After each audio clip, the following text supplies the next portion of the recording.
Hi everyone! For the first video of this channel, I decided to perform a trick by Larry Jennings called The Visitor. So, check out the performance. So for this trick, we'll need the 2 red queens and the 2 black queens. The spectator can pick any card, so say they picked the 4 of diamonds. We'll take the 2 red queens. So that's 1 red queen, and that's another one. And then I'll take the 4 of diamonds and I'll put it face down in between the 2 red queens. So that's 1 red queen, that's the spectator's card, and that's the other red queen. I'll spread up these cards and then I'll put them over here. And then I'll cut the deck. I'll take those 3 cards and I'll lose it into this deck.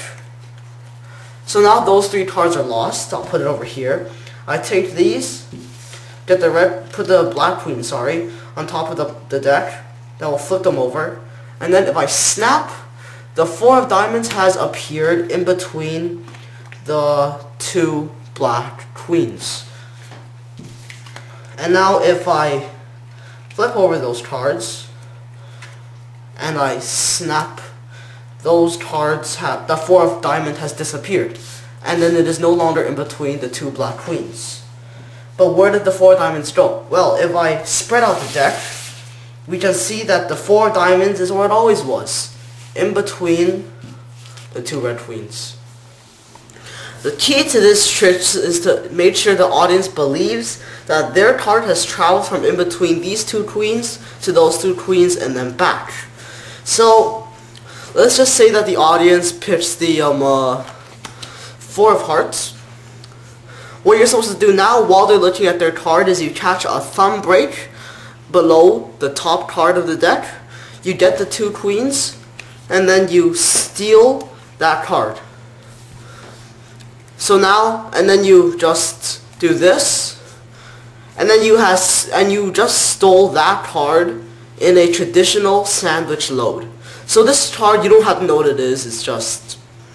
So now, these 2 queens, or these 3 cards, you take the 4 of hearts, you put it above the lower queen.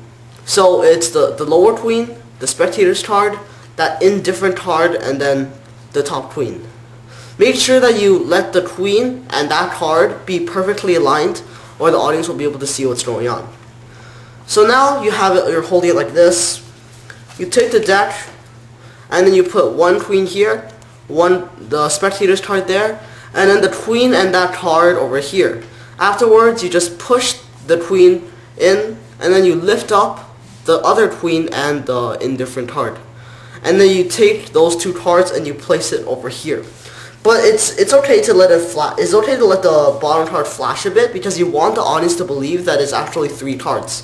So now you cut the deck, and then you don't want to touch this one yet because that's the one that has their card and the queen. So you would take the other cards, catch a break above the queen, and then you would double undercut it to the bottom, seeming like that you lost it, but really you just force it to the bottom of the deck.